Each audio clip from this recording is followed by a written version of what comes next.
Okay, so this is not a hot take. This is a little bit of a take. Yes. In that we are talking about something that was very hot 2 weeks ago. That's right. We've been on a 2-week hiatus. And you are our last episode, was the RFD episode coming in from Italy, which is great. Or so the image that you generated said. I got confirmation on that one. But and then the internet kind of melted down that next weekend over to this Paul Graham piece. Yeah. Founder mode. Yeah. I gotta confess, I was a little glad we had a hiatus. Like that piece came out. You wrote a nice blog post. Other folks were chatting about it.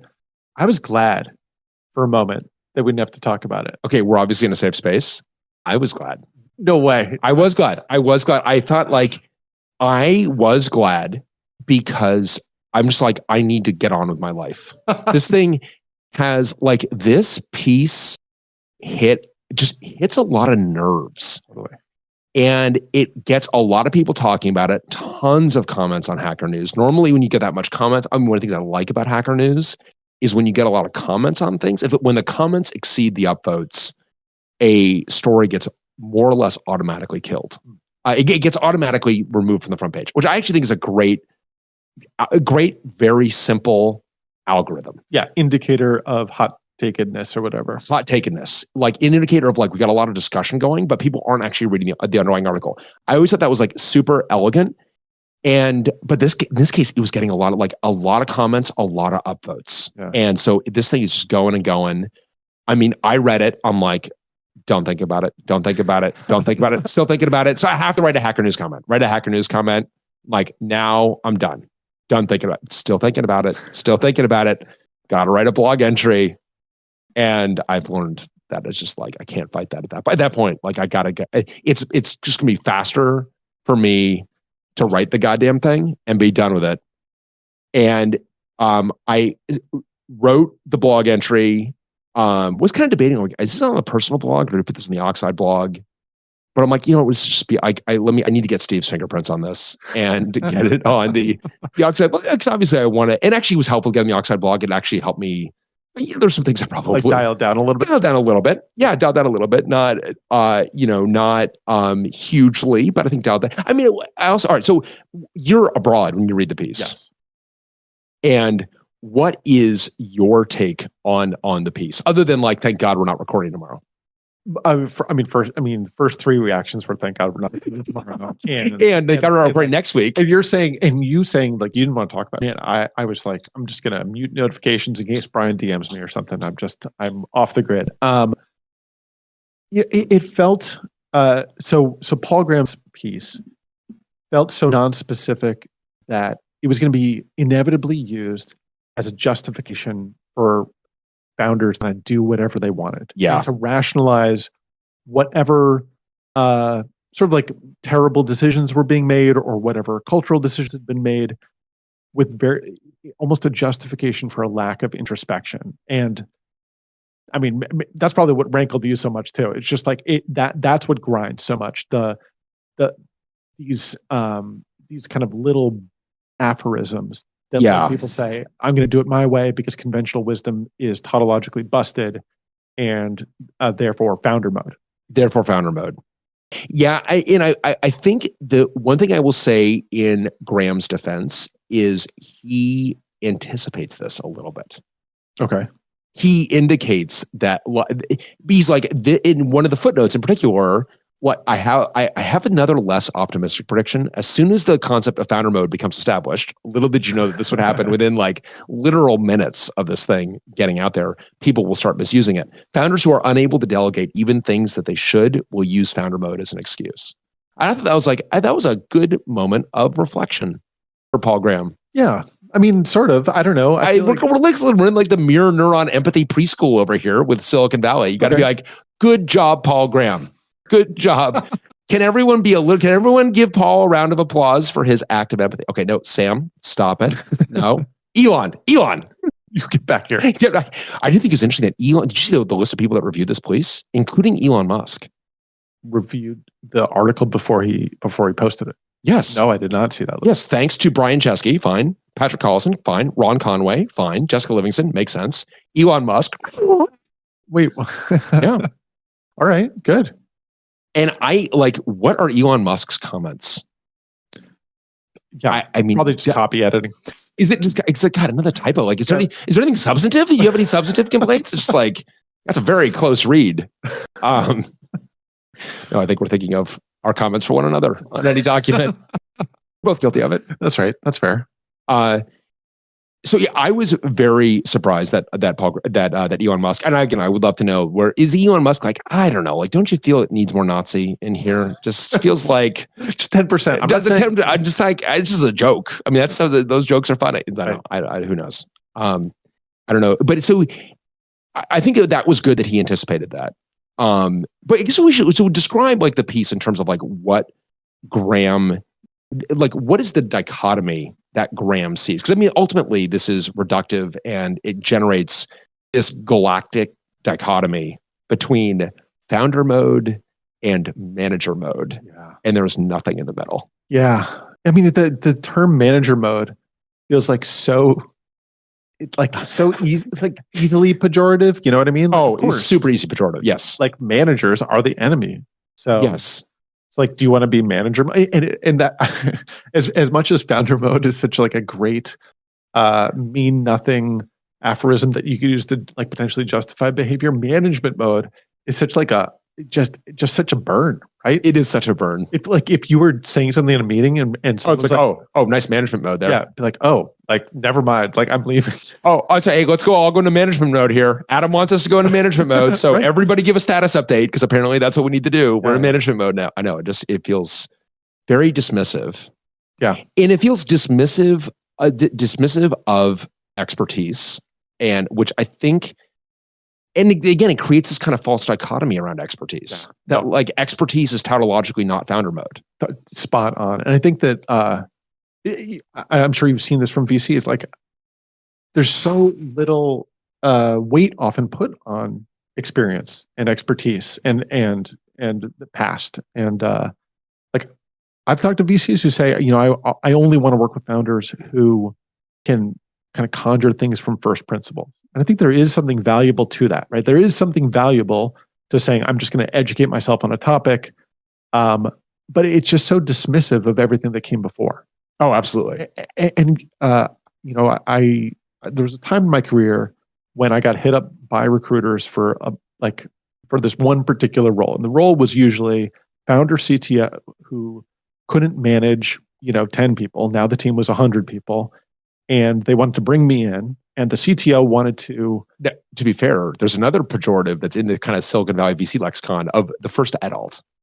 No, that's right. Right. It was kind of first adult mold, but the almost to a person, the CTO would kind of describe the role as like, we've got this cake. I enjoy eating cake, but mostly I like eating frosting. So I'm going to lick off all the frosting.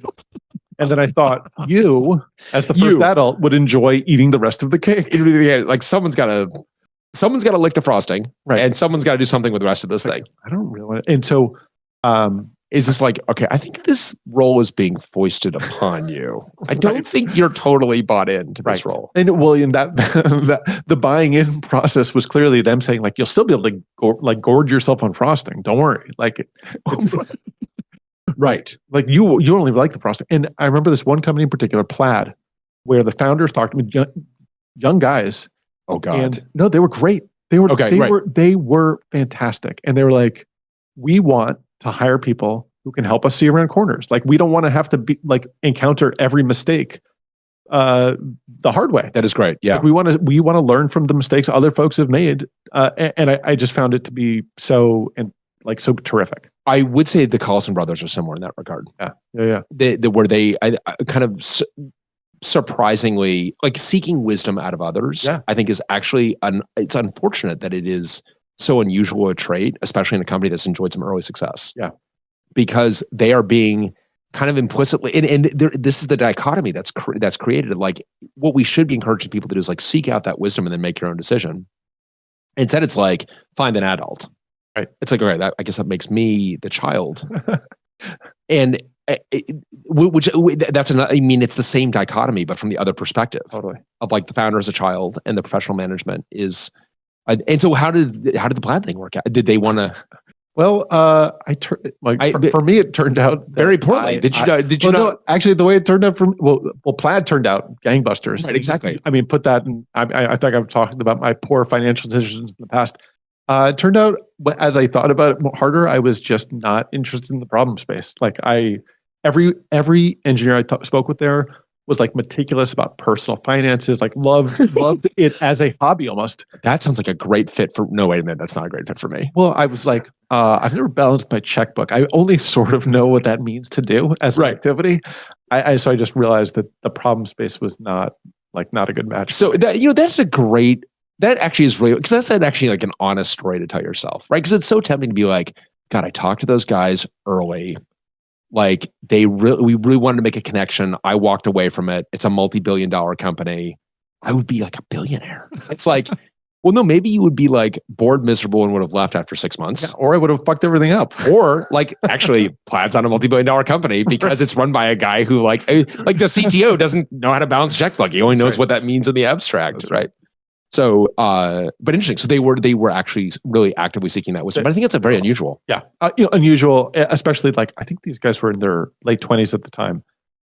Very unusual, I think. Yeah, exactly. And I was really impressed. We should be encouraging that a lot more because I think that like the big problem, I mean, I had a couple of big problems with the piece, but the non-specificity is like first among them.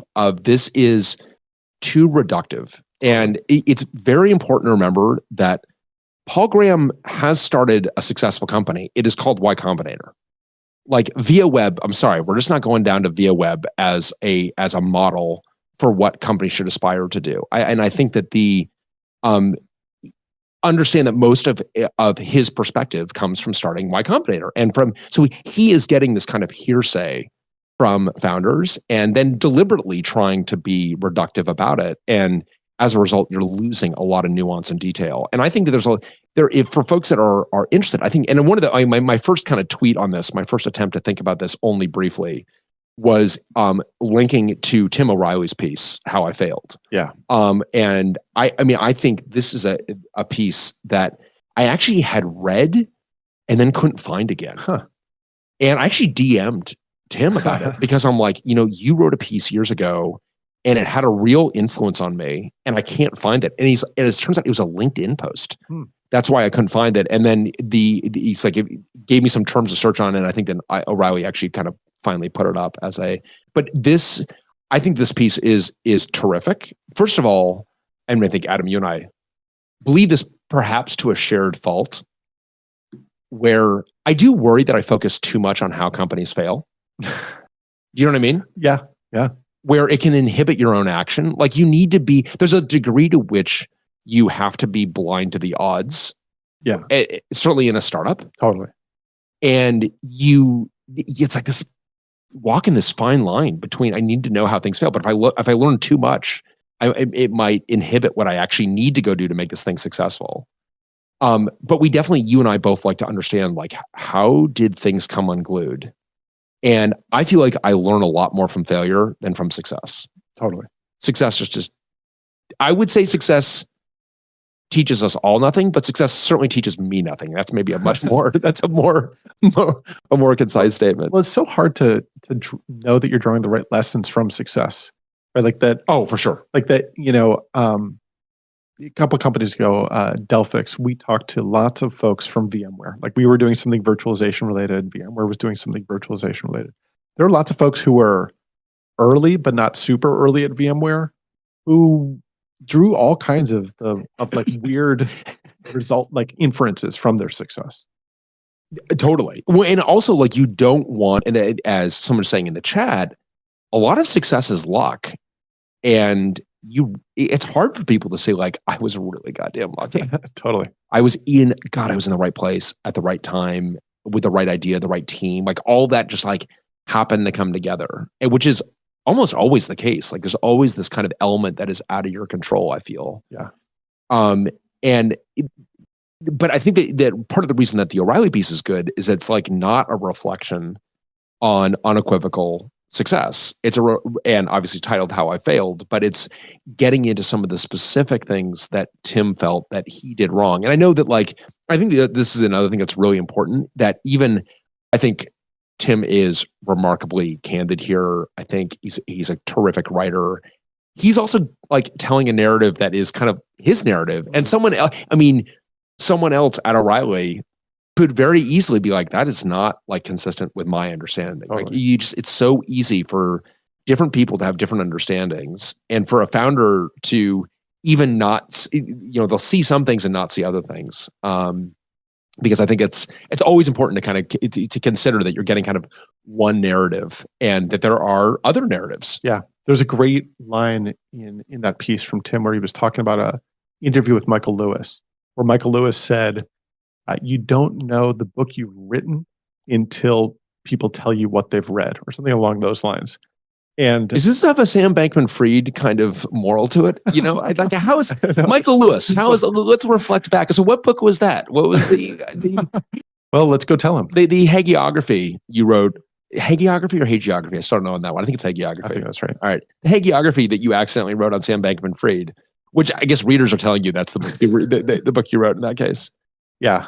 But yeah, that's interesting that you don't, I think that's right, that you don't necessarily know. Yeah. Even the culture you're creating, like even the culture that we're creating here. I think for sure. Like go figure out how new employees experience it to understand like what it actually looks like. Yes. Because even that has changed and you lose track of it over the years, like what and how it's practiced.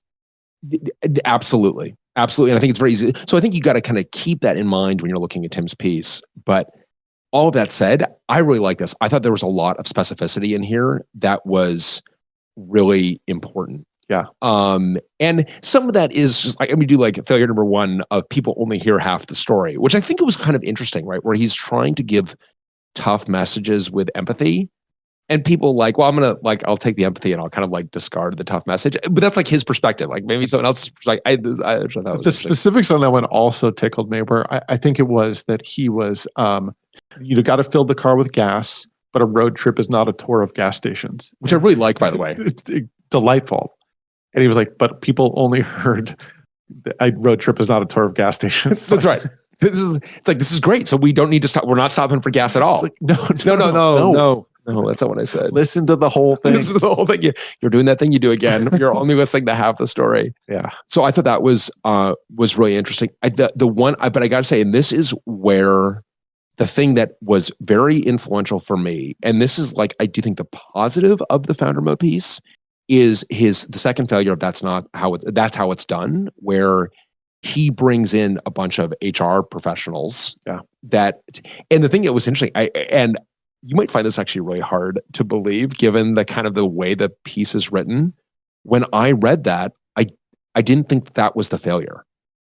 And I was kind of at a moment where I was beginning to question some of my more idiosyncratic methods, which you might already be like, first of all, just don't believe that. That doesn't sound credible at all.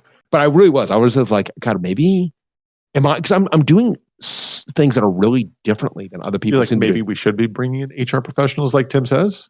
I definitely was wondering on things like performance review where it's like, I don't know, maybe. And then he kind of like hit. And so he says, I complained, but I eventually gave in. Yeah. I literally, hand on heart. I am speaking my own truth, whether you believe it or not. Maybe I don't even believe it. I'm saying it. But when I read that in 2013 or whatever, I'm like, maybe I should give in. Huh. And then the next sentence is like, no, it was no, you idiot. It was a disaster. And I thought it was like, and I think the thing I liked about this is it is very specific with respect to some specific policies that were, on, regular reviews and so on that were very, very specific. And he kind of regrets not having like preserved the culture longer. That does not mean you discard all expertise, I think. Right. And I think that's where you get into the false dichotomy that gets dangerous. Yeah, totally. And knowing when, I think one of the dangers of just following expertise is that you're cargo culting without understanding the rationale, right? Like you are doing the things that you're being told to do without understanding whether they apply to your business, how they should apply. And then, I've also seen this in folks doing things at one company, coming to a new company, trying to do it the same way, and not understanding the differences that made them successful there, that then make them unsuccessful in the new company. Totally. Where you have something that worked well. Yeah. And now is not working at all, or and not understanding like why this thing worked so well. And it's like, well, maybe that was like incidental to success. Maybe that thing wasn't work, or much, I think probably more likely it was implicitly dependent on a bunch of factors that you didn't necessarily see. Totally.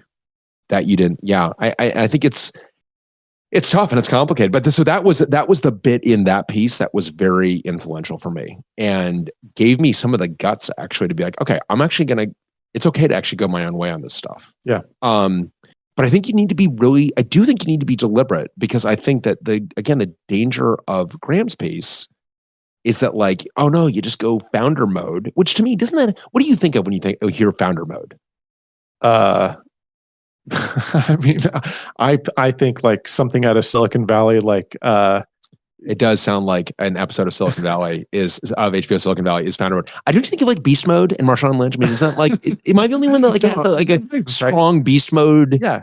And I think that, Paul Graham would dismiss that as a sports ball. So I don't think he would know who Marshawn Lynch is or what beast mode is. But that you kind of have this idea of like founder mode is just not going to accept any sort of negotiation, or that's right. Absolutist. Right? Absolutist. Founder mode demands results and it demands them now. And I mean that's kind of what prompted me to be like, all right, can we undo some of the false dichotomy here? Yeah.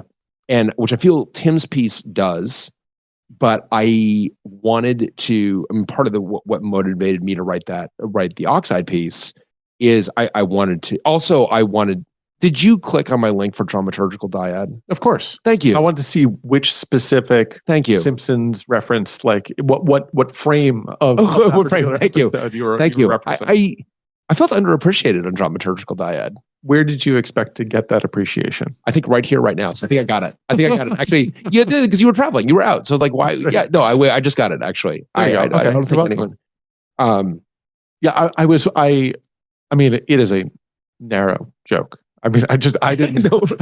No, I appreciate that. I felt like it was an audience of like 5, and I don't know who the other 4 people are. Actually, know who? No, I know it's you and Dave. That's right, Dave. And then, I mean, there's others I can think of who would get it. I'm not sure they're going to read the article. They're not going to read the article. You know who would get that is actually my kids, not Tobin, but my 17-year-old and my 12-year-old are scholars of the early. Yeah, and you're like, hey kids, new blog post from Dad. New blog post from Dad. I didn't do that. But I haven't done everything wrong. This is one of those moments when they did read it, they would get it. They did read it. Yeah. Well, this is where I've done other things wrong that I'm not going to read the blog entry. But I do think that that Steve Jobs and John Scully is the dramaturgical dyad of Silicon Valley. Yes. Yeah. Absolutely. Right. I mean, this is like the Tom and Jerry. Yeah. This is, and I feel like that is really reductive. Totally. Especially because as we've talked about years ago on the show, like Steve Jobs, I think is not fully understood or appreciated in terms of like how he operated when he succeeded and when he failed. Absolutely. And I mean, again, the question that I am dying to ask the dead Steve Jobs is, what was the influence of Next on your return to Apple? Absolutely. Because I feel like Steve Jobs' The Next Big Thing was such an outstanding spotlight on this long period of history, 11 years. Yeah. And, I know we've talked about it before. I think it's an amazing book. I love the fact that book is written when he's left for dead. Because it just like, there's no reason to like praise this guy. Right. And I don't think it's like overly condemning, but it's just like, yeah, I'm definitely not like letting him review it or whatever. I don't care what he thinks about it. Like part of like, this guy's down and out, and I'm like, I'm here to tell the story of the fall. Right. It is not a fall and resurrection story. It is a fall story. And I think that like the problem with, I was shocked at the Isaacson, because we talked about this on our first podcast, right? Or one of the early ones. Went back to the Isaacson biography, and it's like Next is like 6 pages. Really? And like, man, I think it's so much more important than that. Yeah. Because this guy did not succeed at Next.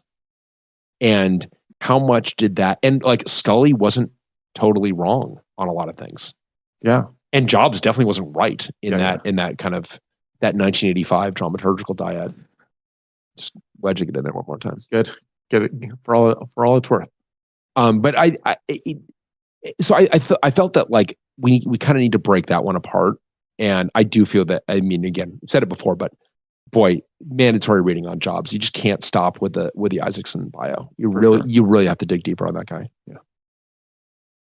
And in terms of what you were saying about experience, I just feel like these reductive views of Scully versus Jobs or founder mode versus management mode, like you want founders who are thoughtful and it's sort of like also good at ignoring things. I mean, I think one of the spoke, I think, briefly to this kind of notion of paralysis. If you're like, I want to get all of these things right, it's impossible. You can't get any of them right. So you need to take shorthands for some of them. Some of the shorthands are, I'm going to do it my way arbitrarily. I'm going to do it the way that it's always been done arbitrarily. Right. Not that either of those is correct, but then focusing on the ones that are key to your business.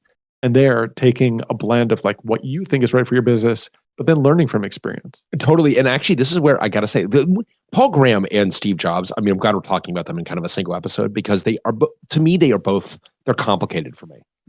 Because Paul Graham is actually complicated for me. Paul Graham is not, I mean, Elon Musk is not complicated for me. Sam Altman is not complicated for me. Paul Graham is complicated for me because he's definitely not always wrong. He's got some really important insights. Yeah. And actually, I like one of the important insights that, again, was very personally influential for me and for us at Oxide is do things that don't scale. Do things that don't scale is a very good way to say, like, this is working for us now. You and I are having a disagreement about whether this can work for us in the indefinite future.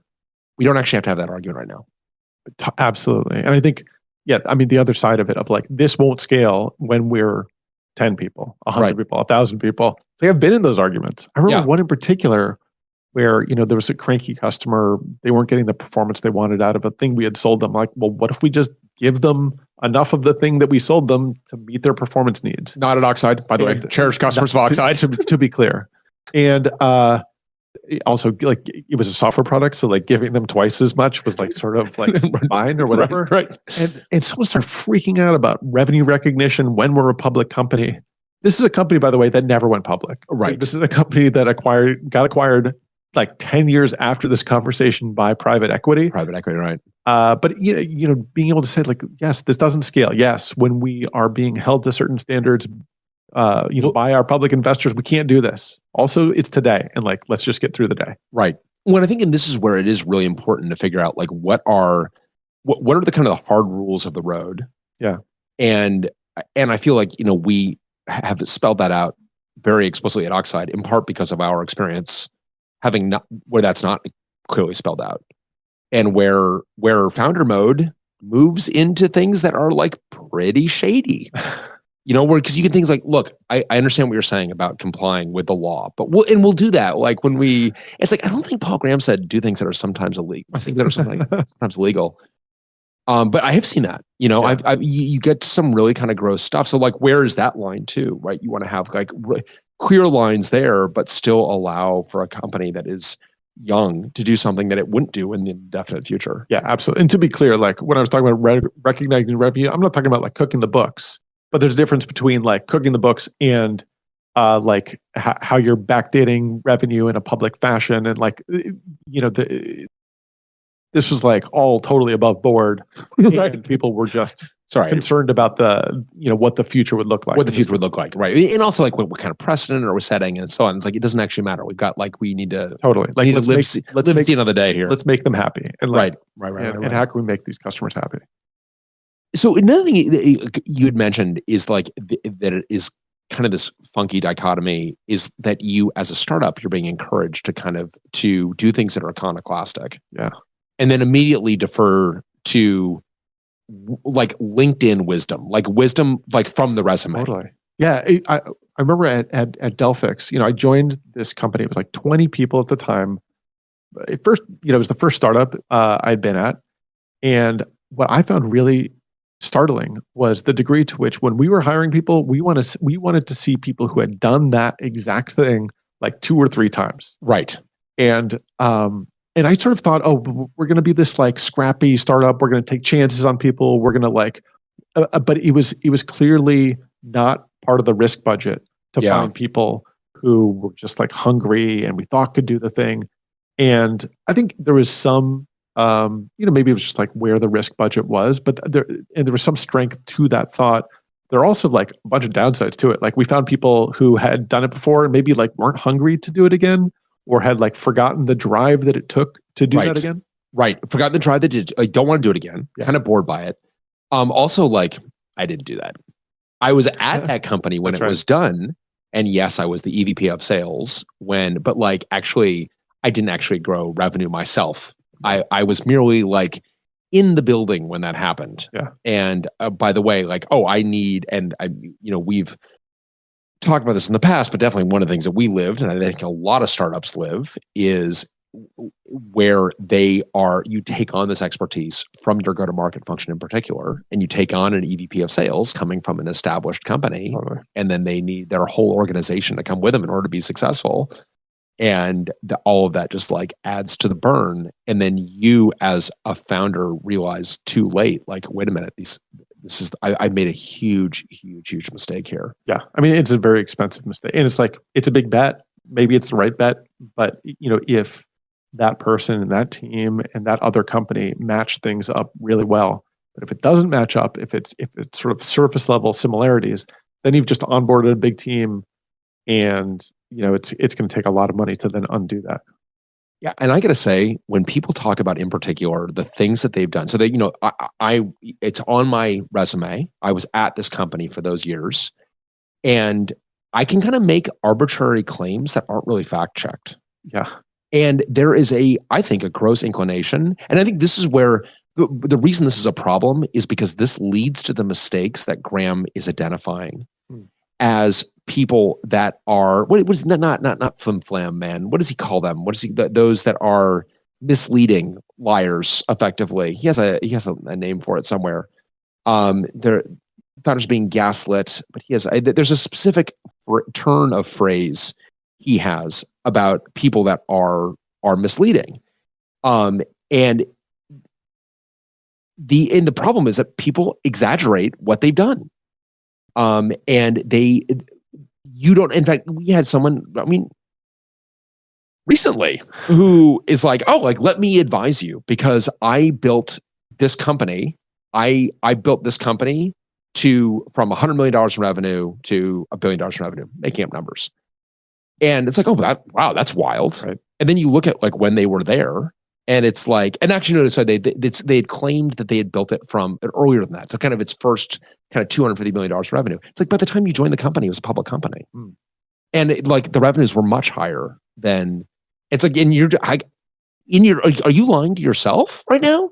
And I think that this happens a lot where people have kind of told themselves their own history, and it's kind of impossible to fact check. And so you take on this expertise as a founder, and then you discover that it's not happening for you, and you wonder what. And this is where, when Graham talking to founders who felt gaslit, I think this is where that's coming from, where they brought in that expertise, they're not seeing the results, and then they're being told, no, you're not seeing the results because you don't understand the problem. Yeah. I mean, I do think there can be, for founders in particular, there can be pressure from the board. The pressure from the board is hire someone who is an expert in this domain to de-risk the company, this thing that I've put a bunch of money into.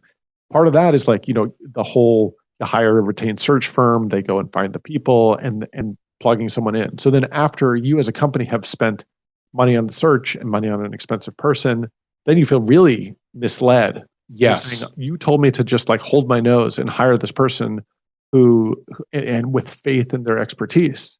And then it didn't pan out. That's right. And this is where, I found the turn of phrase in Graham's piece. In practice, judging from the report of founder after founder, what this often turns out to mean is hire professional fakers and let them drive the company into the ground. So that's the professional fakers. This is turn of phrase there. And the thing that I think Graham does a disservice to is he blames the fakers. Yeah. Fine. He does not blame the founders.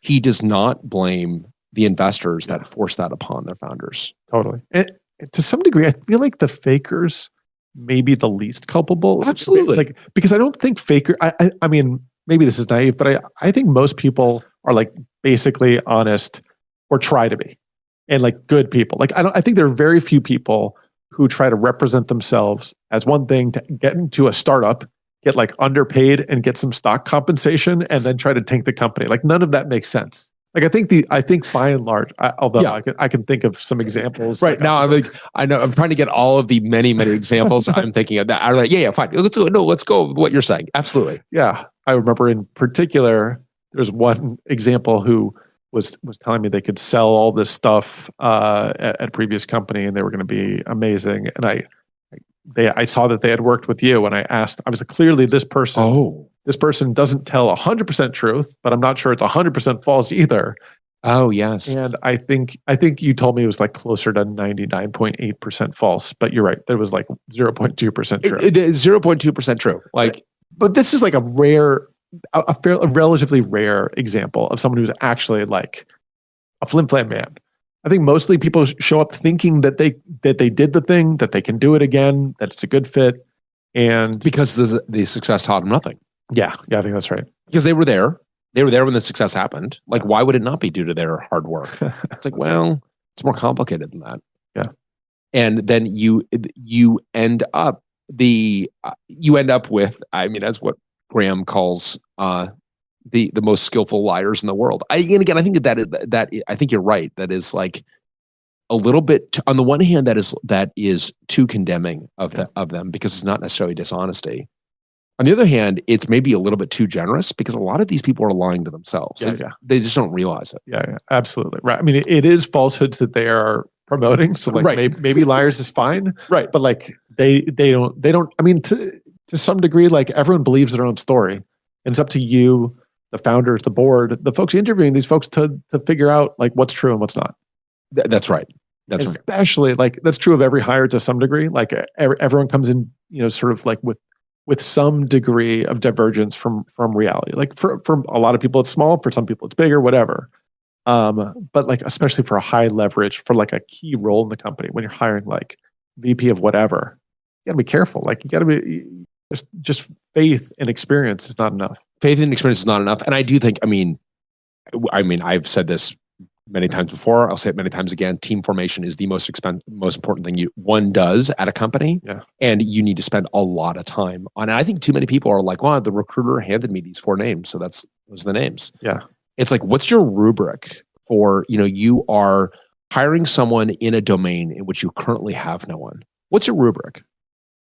And one of the things that I've always found, and again, this is like the specificity that Graham's piece is totally missing, of like, how do you add? There are people who are superlative people who can help you out as a founder. You don't need to go to founder mode for everything. Like you actually do need people who can add a lot to you. How do you find those people? What chances do you take? Because I think you're right that it's surprising how conservative startups get. Yeah. Because they don't know the role. Like, actually, I don't know what go-to-market is. I don't know what marketing is. I've never worked in support. I don't know these things. So I actually don't know how to evaluate someone. And it's like, that's where you I think it's incumbent on you as a founder. Like, yeah, you got to ramp up. You got to figure out a way to go solve that problem. Yeah. I mean, that's what you'd hope that you can get from your board. And sometimes you can, sometimes you can't, but whether it's directly or plugging you into other founders or other leaders to help educate yourself. And this is something, again, I'm not sure people see it, and it sounds like it's true of the Plaid founders as well, but this is what the Carlson brothers did well. Like, I'm curious to understand. And like at one point, Patrick reached out to me to just like, what should I be looking for in a VP of engineering? And I'm not trying to hire you. I'm trying to like, but like come over and have free food, which of course, there you go. As you know, like, I pretty much like, it's okay. It's time for you to leave. Actually, could you please? And I think that like people don't do this nearly often enough is to ask for perspective from other people. Like, who should I talk to? Who's the best person in this role that I'm not trying to hire them. I just want to know what I should be looking for.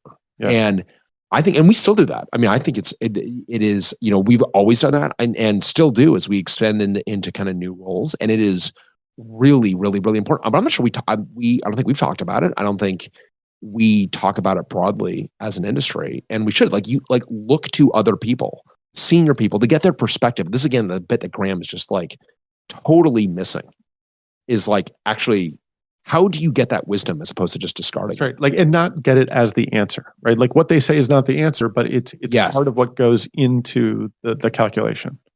That's a very good point, because I do think one of the challenges is like, what of the idiosyncratic iconoclastic things you're doing, like how much of that is really important versus not? I mean, I'll give you a very concrete example. We had an early investor in the company who, in an early conversation, an early board meeting, I might have brought up the podcast, mentioned the podcast. Okay. And this is on the metal. Okay. The board member made clear in no uncertain terms that I was never to speak of the podcast again. That is, and I was just like embarrassed for bringing it up. Like, okay, I'm not going to bring up the podcast. And I'm like, what do we do? Like, should we not do the podcast? Like, I'm kind of like, feels like the podcast feels like it's pretty cheap and it feels like it's pretty valuable. And I didn't really know it. And another board member came up to me, took me aside and be like, hey, I love the podcast. Podcast, just ignore it. Podcast is great. I don't bring it up around him, but just, and I think that like you will get conflicting advice. I don't think he was necessarily wrong. Like I understood the perspective that he had, and like we do not talk about the podcast at a board level, but the podcast is the right thing for us to go do. And I think there's a lot of things like that where in other words, like that in terms of like, I'm getting conflicting advice. And someone's telling me like, absolutely do not do it. You're out of your mind. And someone's like, that's a great idea. And you have to pick and choose. And you have to know you have to kind of know your own self and have your own sense of judgment. But you need to seek out that wisdom though. Like ask the question. I'd rather like know the perspective. Totally. For sure. And I think that like too often we just kind of ignore the perspective. Especially as you say, when you're hiring into domains that were previously not needed at the company. When you're hiring your first person in support, when you're hiring your first program manager, your first product manager, whatever. So I think I can't remember if we talked about this on the hiring podcast or not, but one thing that we do is when we're hiring a new role, we go to the person that we know just in our kind of extended world is like, this is the person who I can't hire, but I really look up to in this role. And I want them to look at the materials that I want them to look at the portfolio. And we, a bunch of times we've gotten, just extremely good suggestions about things to add to the portfolio of work. It's been really, really valuable. Yeah, totally. Because that's informed the rubric. Yeah. Also, more than once, one of those people have been like, actually, I might be working for you, sure. I don't know, you turkeys. Right. So that can happen too. But I think that is definitely important to seek that out. And again, this is what kind of Graham doesn't get to. The other thing that, okay, like as long as can I talk about some other things that just drove me nuts about this piece? Or do you want to? No. The idea of like, the idea that he has created some new element in the lab. The idea that he has discovered some heretofore unknown superalloy, right? That it will be incumbent upon future generations to study in detail. That like books on founder mode, we don't know what it is. Books have never been written on founder mode. It's like, what are you talking about? It's like no one's written history. Like no one knows what leadership is. Like Paul Graham, you read more than this, right? I hope. No. The sort of like mystical reverence that he speaks. Exactly. Like, and in the future we will understand founder mode, but now it is a complete mystery. It's a complete mystery to you, pal. Like the rest of us are out here like running companies. I've got some thoughts on this one. Bro, it's not dark energy, right? It's really not. It is really not. So I think that was also a little bit ridiculous. It's like, okay, but I actually also feel that like there wasn't. So I felt that was like annoying, but I felt there was little in this that was completely wrong. Yeah. Other than like the false dichotomy that it leaves you with. I don't know. I feel like the false dichotomy is fairly central. Yeah, I am already realizing like I am over my skis and I'm defending this piece way too much. But I think, I'm glad that like we had this cooling off period, right? To not just go into the hot take of founder versus management mode. But I think like there's like a kernel of wisdom, and certainly the kernel of a discussion here about like when do you value experience and when not. So, and I think actually for that, I do think that so he references Brian Chesky's talk, that was given at Y Combinator. So that one we didn't see, right? But Chesky has been on interviewed a couple of other places talking about his experience at Airbnb, and I felt it was much more interesting to go. Did you listen to? Yeah, you sent me a link to that YouTube video. We'll keep that in the show notes. And I watched like the first 45 minutes or something of it. I thought it was great. Like I thought that what I heard from him was he sort of like deferred too much to folks. Like he absorbed in particular the wisdom of like hire great people and sort of like set them loose and like let them do their job and don't mess with them. And then found that like a lot of the things that he cared about the business, about the health of the business, were not going well. Right. And then he drew this distinction between micromanagement and getting involved in the details. Yeah. And in particular, he kind of made some very significant changes to the way they did product management. And he got really in the details, understanding how these different functions operate. I would be interested to know if the facts on the ground draw this distinction between micromanagement and being in the details. Right. He said he wasn't a micromanager. No, he was just in the details. He said he was just holding your fingers as you typed. That's right. It's not micromanaging you. You can move that finger, I think. Exactly. Okay, not bad example. I can't move that finger. As long as you don't go the wrong way. So, right. I mean, who knows how it plays on the ground. But I thought there certainly, as a founder, as a leader, there's this fear of losing control, this fear of when I hire someone and I want them to feel responsible. I want them to be able to operate with autonomy. Like I have trust. Like I want to build that trust and I want to hand over that trust and operate with trust. Yes. And that can be scary where you say like, and then tell me in 3 months or 6 months or 18 months how it went. When I think one of the things he says in that I actually like, because I'm like, what would I do to Paul Graham's piece to make it less divisive, less of a false dichotomy? One of the things that he says there is like, people want clarity. Yeah. And often that is what that to me is what splits the difference, is like, you've got terrific people that you've hired, you want to empower. They do need clarity. Yeah. And I think that part of what he describes is Airbnb operating at cross purposes because he had stepped back from offering that clarity. Yeah. That's a great point. And I think it is really important because I think that like also if you've got an organization in which you fostered trust, that clarity is super helpful, I think, to people. Yeah. Where it's like, this sale to this customer is really important for our quarter, or like this feature is being weighted. I get it. Okay. That's why this is important. And that clarity can allow everybody to go to their own autonomy, find the right way to solve the problem. Like, you're not telling people how to solve a problem necessarily, but giving them the clarity about what's important, I think is because it's like, if you call this piece clarity mode, it would just feel like, that feels like good. I don't know. Clarity mode sounds good. That's a great point. Cause like, I think people like to provide autonomy, or at least it sounds nice, right? Like, I trust a person, I'm going to provide autonomy, but if you don't show them what true north is, yes, then everyone will try to figure it out, and they'll figure it out a little bit differently, and you're not going to be happy with the results. That's right. And you kind of have to like show them that's exactly right. And I do think that like autonomy is, and maybe this is where you get to like my own individual style or our style at Oxide. Autonomy is great. It's just in terms of like, if people have that clarity, because I think like, how many times at Oxide have we seen something unanticipated that is delightful that happens, that you absolutely like want to happen, that it's like, I don't think anyone would have known to ask for this. Yeah. But because what I love, these are, and maybe I'm just easily entertained, but like when Augustus did this integration between Salesforce and the ability to provision a silo on the colo rack for a prospective customer. So you made it really easy for Travis to go from a prospective customer to like spinning up their own silo. Right. So our sales folks can like get off the call with the customer and create their own demo environment. Right. And then using Dropshot and using all the things that we had built to go do this. I just like, that was great. Totally. And I just felt like that is where people were like, no, I can see that this needs to be done.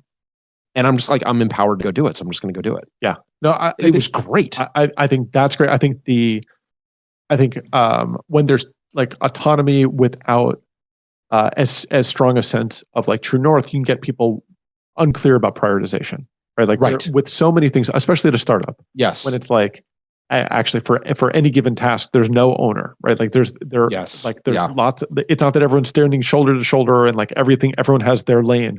Like for any given task, there might be no owner. So knowing which of the 25 things I could do, should I prioritize? And how does that tie to what the objectives are? And when objectives are changing, as they will, like how do I know like it's fine that I'm still like doing this other thing? Right. And I do think it's really important that leadership founders offer that clarity on priorities and then are going to have to deal with some tough questions. Yeah. I'm like, okay, these two can't both be the top priority because like, I'm sorry, I'm asking like, we actually are going to have to like, and find a way to stack these. One of these has to be more important than the other. Sorry, they can't, which I think is, but if you don't, and this is, I think where, when you have these startups, like I need to go into founder mode because I feel like the right thing isn't happening. It's just easy to turn into a wrecking ball. Totally. And you turn into, actually we have some colleagues from a company that were describing the management style. And I'm like, wow, that is like one of the worst cases of seagull management I've ever heard. And she was like, seagull management? I'm like, I don't think I made that up. Have you heard the term seagull management? I think I have, but I'm not sure that I'd be able to define it. This is like a seagull, it like swoops in, shits all over everything and takes off. And steals your French fry. Yeah, and it steals your French fry. And 100% steals your French fry. Or like you've met my sister's got that, like that, her hair looks like nesting material to birds. It's like weird to the point where we just need to acknowledge it, and like she needs to wear a hat or some sort of protective headdress, because there's something about, I don't know what it is. I mean, and obviously she's my younger sister, so I kind of thought she was exaggerating, but like over the years I've come to accept like, no, this is happening to you more than it's happening to other people. Like birds are swooping onto your hair and attempting to attack your skull in a way that no, this is not routine. You're right. Does she listen to the podcast? I want to find out, and I don't want to ask her. She's so busy. I just don't want to ask her. So I figured this is really the best way to find out was really to just denigrate her on here and see if she listens to it or not. But no, it's no denigration at all. Quite the contrary. She's got a condition that needs to be. I honor her condition, her challenges in life. Other people don't have this challenge. And I mean, we were at Fisherman's Wharf. I guess like she's kind of like, this happens to me more frequently than other people. I'm kind of dismissive. And we go to Fisherman's Wharf. This is years ago, and the seagull that descended upon her was the size of a Cessna. That was like a plane crash. That thing was gigantic. And like tried to like just like he thought that she was the French fry. Just like tried. It was really quite dramatic. I don't know if the seagull was a show or not. Definitely made her point like very, very dramatically. But so anyway, I was showing this idea of seagull management, and I think it was like life changing. He's like, I need to send this Wikipedia article to many of my former colleagues, because this is exactly. And it was an environment where senior leadership, very technical, and would descend in on, people would be working on a problem for 2 or 3 weeks and would descend in and disrupt everything and take off. Great. Exactly. And that is the worst. I really think that is, it's really, I'd rather be in like command and control than that. You know what I mean? It's where this kind of like false sense of autonomy where you let us together as a team develop a solution for this. And now you've descended in and like ripped it up. And now it's like, boy, that's that corrosive. Yeah. This is actually almost exactly the pathology at my wife's last job for her that caused her to leave. And, and part of what led to it. She listened to the podcast. I guess we're going to find. 100%. Got the easy answer on that one. Maybe 99.8% now. We'll see. That's right. Even the baseball one. But that came about in her organization because of growth where leaders previously did have the bandwidth to have the level of involvement that they wanted to be able to be comfortable with all of these programs. And then as the organization grew, they didn't have the time to do it. They didn't have the bandwidth to do it. There was too much stuff going on, and they had not taken the lesson that they needed to like change the way that they interacted with some of these priorities. This is a good segue to Camille's piece. Yeah. Camille Fournier wrote a piece that was pretty interesting in reaction to this. Founders create managers. And I'll drop a link into that in the chat, which I think is kind of what you're saying, is that like founders created the chaos that created the situation. And like founders are creating the situation effectively. And which I think in terms of like, you want to be a details person, right? And you don't know the right way to let go of those details. Yeah. And I think, and this is where, so you, because I was, and part of what kind of prompted the longer blog entry too, is I was noodling on like, how do you do this? How does one do this? How do we do this? And when you say this, what do you mean? I mean, how do you keep kind of a true north to an organization as it gets larger? How do you avoid the pathologies that Camille describes? How do you avoid the seagull management? How do you keep, but while at the same time providing clarity? And I think it is very important to stay detail oriented. I think that is extremely important. And I think that leadership stay detail oriented. I think it's a real problem when, and you and I have both seen this, where leadership gets divorced from the details, and all of a sudden you've got a great blog entry from years ago. I am not a resource. And to me, that is what indicative of this problem, where it's like these have now become opaque blocks that I can kind of move around, and I've lost track of like why things are hard, why they take long, and it's now schedule over everything. I've now overpromised to a customer because I've lost track of the details that make this difficult. And now when my team doesn't deliver, I blame the team. It's just like you're in this loop that I think is a loop that is really, really corrosive. Yeah. And so like, how do you avoid this? How do you not get into that pathology? How do you stay detail oriented without being a micromanager? How do you have autonomy while still having clarity? A buddy of mine said of like, as he was ascending the ranks at a bigger company, he said, the more you get promoted, like the roads tend toward CFO, like all roles become CFO, which I thought was such a great insight, because his point was, you start losing the ability to be involved with projects at a level of detail that matters. Yeah. And all you really get to do is pull the levers of like who gets money, who gets staffing. Like those are the kinds of things that you have control over. Well, and what Chesky points out, I think rightfully, is that like in the absence of other things, especially where influence is being used, and especially in an organization where people do value autonomy, like things can get political. Yeah. When they talk about shadow hierarchy and things like that, and so the thing that as I was kind of like reflecting on this, I'm like, how do we do this? And I do think like, man, the written word is real. I mean, dovetails to our episode from last time on RFPs, but the written word is really, really important in terms of broadcast. I mean, God, I am so thankful. And I should there's a bell I should ring every time this happens where maybe a prospective investor or a customer, someone asks something about an issue that I'm not up to speed on. Yeah.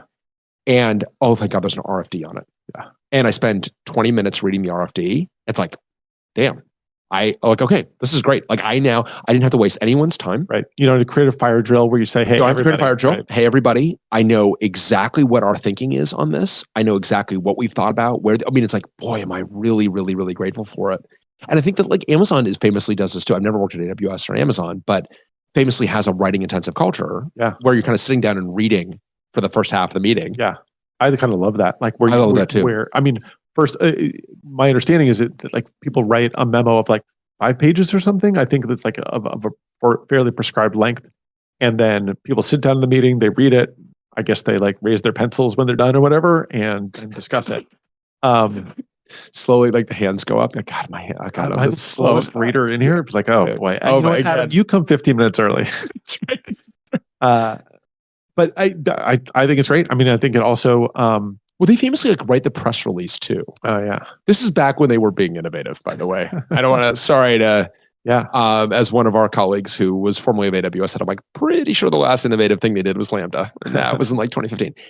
But I think that certainly when the Bezos led company, they would write the press release before working. And I think like that's an interesting way to get ground truth and clarity. It's a press release. So, but it's but in terms of like getting that true north, and getting that on paper. Yeah. Okay. I'm going to go do a deep cut here. Another place where we read about this. Yes. Was one of our favorite books by Dave Hitz. Oh. Out of Castrated Bull. He talked about. Does he? Writing the future history. The future history. Now, dear listener, do not purchase this book. It is too late. How do you possibly, this is like, don't look up. How do you tell, people don't even know who Dave Hitz is. Founder of NetApp. Anyway. Terrible, terrible autobiography. I feel comfortable saying this now.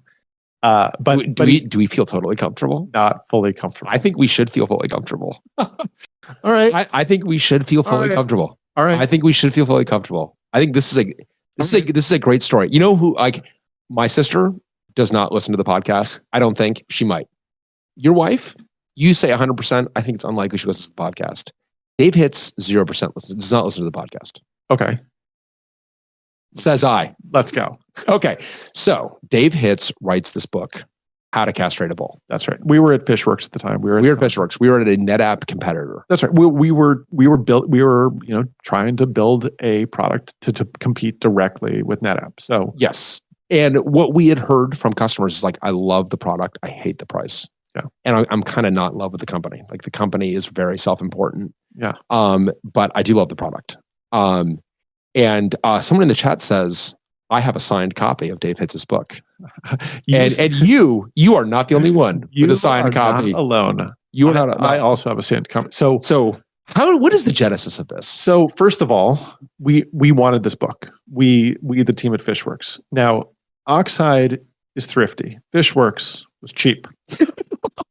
And so we were going to pay like the $18 or whatever for this book. So, and you're sure this is just on the point of principle of not wanting to line his pockets by.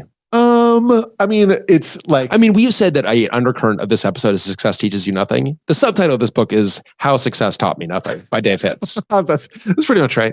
So I contacted the publisher. I used true but misleading statements about how I might want to teach a class. You feel like are you reading from a prepared statement right now? Oh, yeah, I need my lawyer printed. That's right. I'm not going to go pro se on this one. So we got a copy, and then actually, I don't know if you know this, but the FedEx got delayed or something, and I sent like a nasty gram to the publisher, and so they sent us 2 copies. So we have 2 copies. I did not realize that. Yeah. So it's like, wow, this person is very hot. No, you're saying your true but misleading things. Did they involve the fact that you needed a review copy? I think by this time it was out, but I think I needed a copy. You needed a copy, obviously, and you're not going to pay for it. Okay, right, not going to pay for it. Right. So I read it. I started reading it, and it was terrible. And you reading it out loud, reading passages out loud. Right. We would bring it in, and so what we started writing a fan blog. I started writing. Where's the germ of this idea? It's such a good idea. I think first of all, we were. It was like a distraction from our ping pong variant, so we needed something else to do today other than working on the product. So, I think we felt like this personality was someone who was so susceptible to praise that. That's kind of my recollection too. Is that I feel that this is a consequence of us reading The Big Con.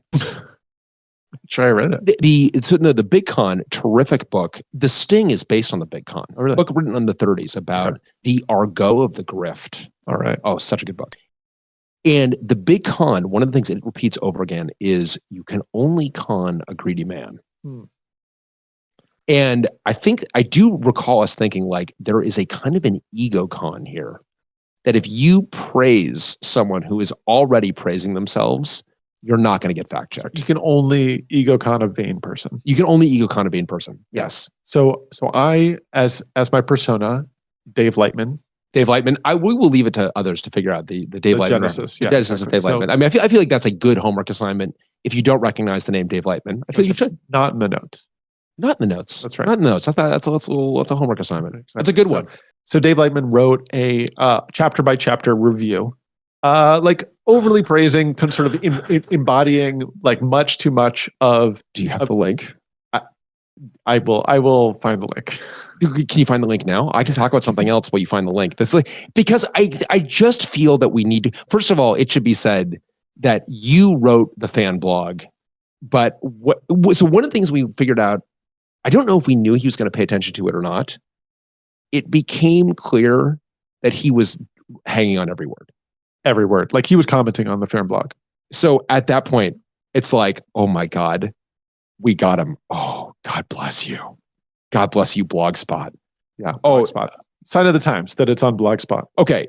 So at what point do the lawyers? Oh, that's right. So I took the design of the blog like from the NetApp blog. So like Go on. Yes. So I made it look exactly like the NetApp blog of the time. Like a NetApp fan blog. So Right. you've written the first summary about like, this book is awesome and I cannot wait to read it. I'm really, really excited to read it. That's right. And then I did get some sort of like email from the lawyers saying like, you can't have a fan, like, maybe it was like an email from Dave Hitz. I can't remember. Yeah, it looks like it was. So email from Dave Hitz saying like, love the blog, got to change the way it looks. Like our lawyers are pretty sure you can't just like rip off the look and feel of the NetApp blog. And when does our persona's mother enter as a kind of so pretty early, chapter 1, Dave Hitz spoiler for everyone, but please, again, do not read this book. Like he starts, I'll give you my copy. Seriously, just hit me up. He starts the book with the advice, like never listen to your mother. Right. That was like chapter 1. I think it might have been the title of chapter 1 or something. Right. It was just like, God, he's just putting the ball on the tee for you. Just bait. So, right. So then, my persona here like talks about like blowing up his mother. Oh, it's like, thank God, finally getting some good advice from an adult. That's right. So yeah, and later on, the big reveal at the end was like, sometimes listen to your mother or something. I think that was like in one of the later chapters. When he at some point has like a comment on your blog being like, God, I don't want to give it away, but don't take that, because you made it very clear that like you've taken that advice very literally, and have maybe said some things to your mother that you might live to regret. That's right. So okay, so at this point, then you got the yes that Dave Hitz where he reaches out to you. That's right. And so he's commenting about we were having the time of our lives. Just euphoria. I don't know. Euphoria. It's so sophomoric too, but just like it's so great. We've launched this little piece of cheese out into the internet. And the fact that the mouse is just nibbling away at it, just chomping. Then the mouse is just pounding on the door, demanding more cheese. It's like, oh God, yes, absolutely. And we. You've got the NetApp, you've got trade dress, I believe would be the term. May even be the term from the letter they sent you. That print out that letter. So they send you basically a cease and desist. That's right. And then you have, which I just think is like, we're like, God, like just another gift from these people. So you have your nonstop lawyers blog entry. Yeah. Which it was delightful. I just want to observe, like you actually wrote some of these entries, and I can't remember which ones, but just to throw you into the bus with me. Oh, I will definitely be under the bus with you, because and like the Federalist Papers. Future generations will. What did John Jay write this entry? Right. Was it Alexander Hamilton? Was this Madison? Was it Madison? We can't know. For this entry of the nonstophits.blogspot.com. I can't believe this site is still up. I can't believe Blogspot is still like a domain that resolves. Anyway, short story long. So I did meet Dave Hitz. I got him to sign my copy of the book. Okay, wait a minute. You get the note from the lawyers, and then you change the blog entry to be all NetApp trade dress. Do you remember this? You changed it to be like just like all like the Dave Hitz eyes. That's right. It was just like his eyes everywhere. Yeah. So you got him to sign the book. Got him to sign the book. I said, my buddy can't make it, Dave Lightman. Would you sign it for him? And he said, what's the name of his blog again? And it was, it speaks volumes that this was sort of like the pinnacle of my pranking. I don't know. Like it was so funny to me. I could not stop. It is funny. And anyone should be suspicious of a fan blog. I'm sorry. You should just be like, I would like to believe that we would not fall for this. Yeah. But here it's like, people are like, all those people paging you for the podcast? No, you all this are all they're pranking. It's Dave Hitz. That was Dave Hitz. It was great. Yeah. Well, it's a miracle that's up. All right. So what did you learn? So nonstop hits is, again, I do think this is the success teaches you nothing. But you're saying that you're He wrote the future histories, right? That one of the practices at NetApp that I remember from a very careful reading of this book was that there has never been a more careful reading of How to Castrate a Bull. 100% true. I mean, we pored over it like a book club, like Talmudic scholars. We pored over that every diphthong, every syllable. We were. No one has read that book. I mean, it's like in the end, Dave Hitz, when you encounter this podcast and you're upset, should you be upset? No one read that book more closely than we did. No, we were the biggest fans. We are the biggest fans. I still, in some regards, we are the biggest fans. I still have that copy. It's got notes from at least half a dozen people in the margins. It's like, yes, it's ironic detachment, but we're Xers. What do you want? That's all we have. That's all we have. Leave us with our ironic detachment. Okay, but he advocated the future. There is one postscript I want to mention on this. So, we were brought in for you and I, or rather, NetApp sues Sun sues NetApp. Yes, it's sort of a thing. You may recall. Oh my God, yeah, huge lawsuit. And you were brought in. You had a delightful deposition. I was brought in for a deposition as well, and I confess that I was worried. I was worried. You were. I did not know this. I had forgotten that you were depoted in that case. I was depoted in that case. Why? I mean, they were depoting me for stupid reasons. Why were they depoting you? I'd done a bunch of work in ZFS, like in RAID-Z and stuff like that. In fact, they took That's true. They actually should depo you versus me. There you go. They took my notebooks in Discovery and like good luck with that, right? Like joke's on you, pal. Literally, page 1 of the notebook was this whole description about how we were going to do RAID-Z expansion. So I'm like, oh, dang. Like if I just put it on page 2, you would have never found it. Right. So I'm in this deposition thinking like, if they're like, Mr. Leventhal, do you have a blog? I'd be like, yes. Also, I need a break right now. I need a break to talk to my lawyers. Right. Mr. Leventhal, is the name Dave Lightman familiar to you?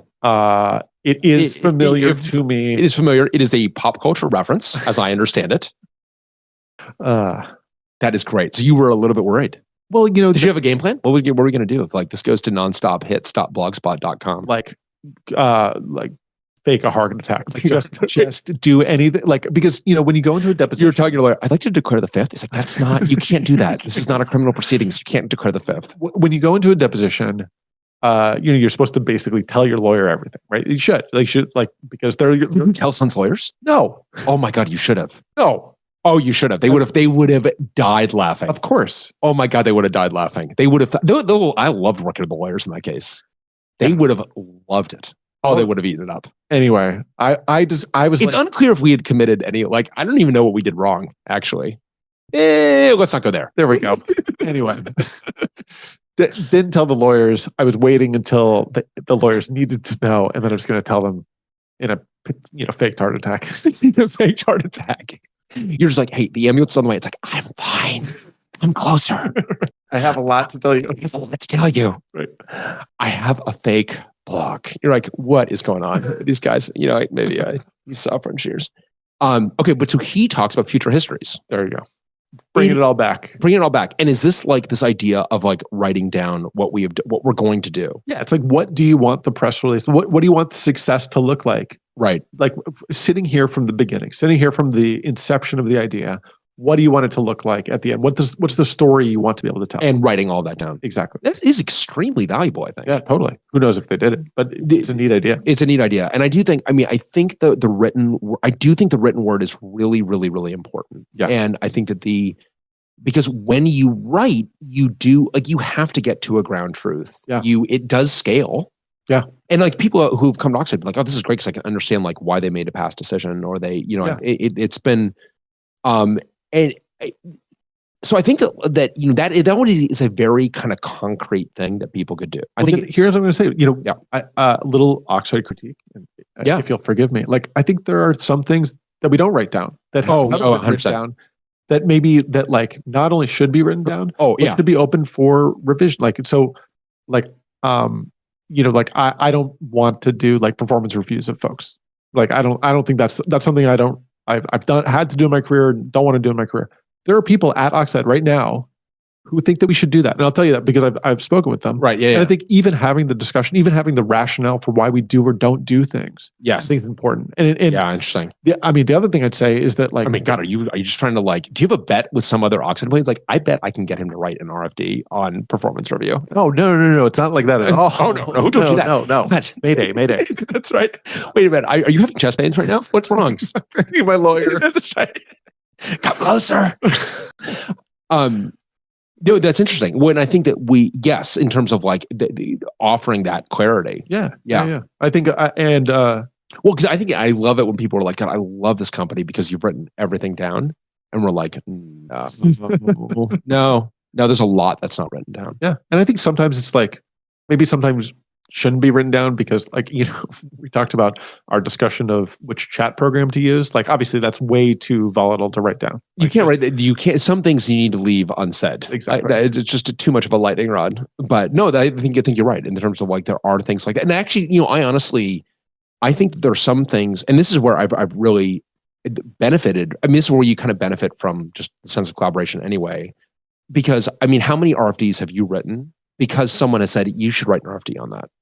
Like most of them. Right. Where it's like, so in other words, you're thinking of something that, like, okay, I'm just like ideating, and I don't think this needs to be written down. You're not necessarily thinking about it that concretely. Yeah. But someone else is like, I would actually like to see that written down, and you should write an RFD on it. I feel like certainly for me, like, most of my RFDs have come from because people are like, I would like to see an RFD on that. Yeah. And it's like, oh yeah, okay. It didn't really occur to me that's sure. Yeah, absolutely. We can do that. Yeah.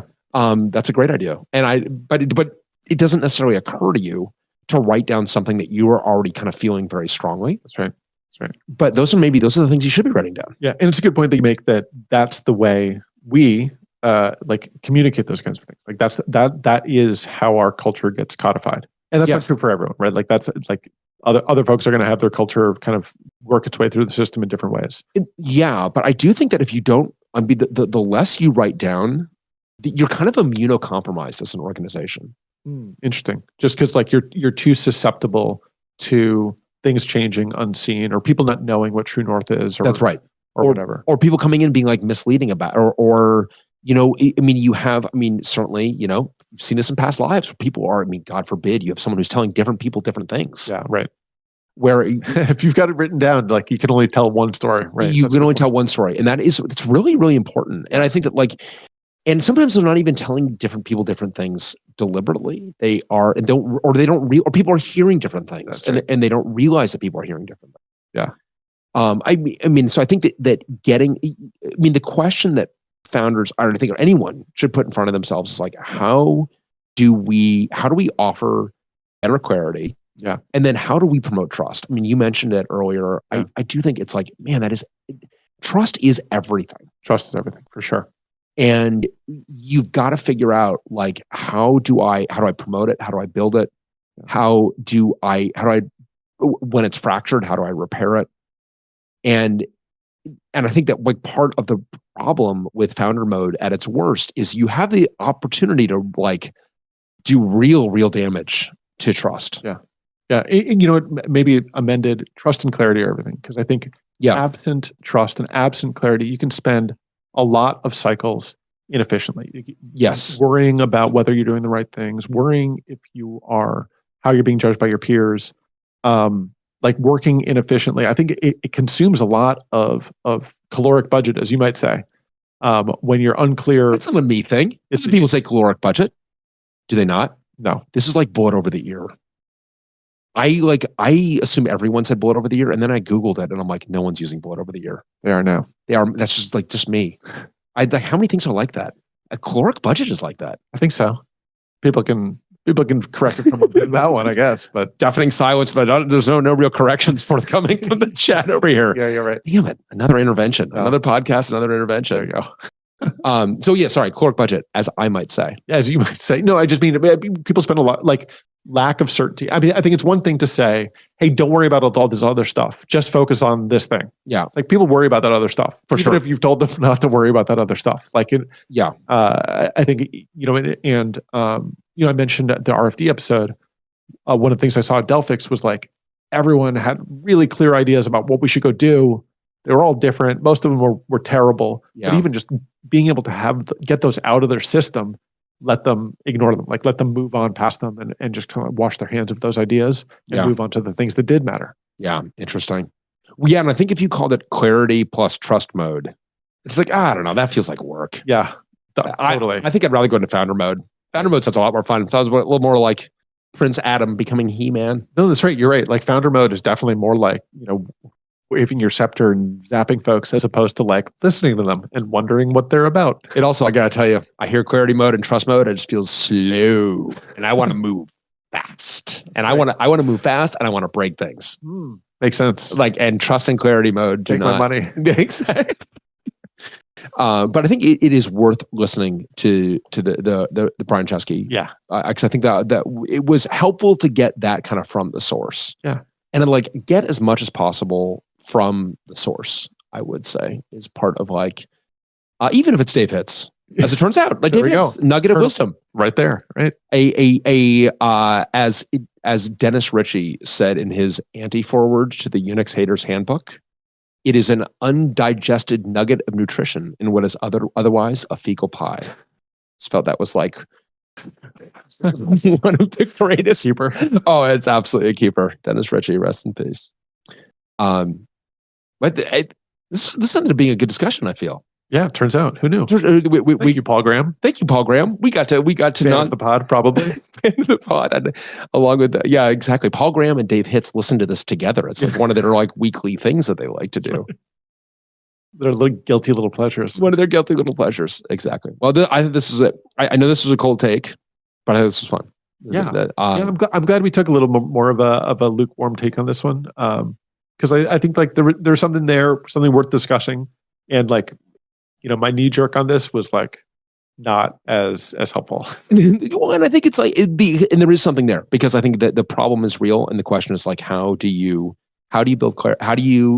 build trust? How do you offer clarity to a team? Like that's the challenge, and it's like the way to do that is not to go into seagull mode.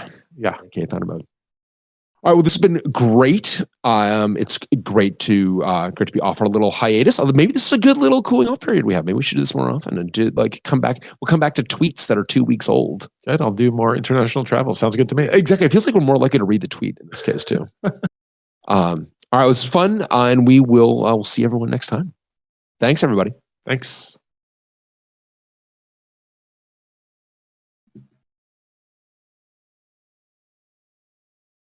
Did not see nonstop. We're still here. Adam did not see nonstop hits coming up. We're leaving.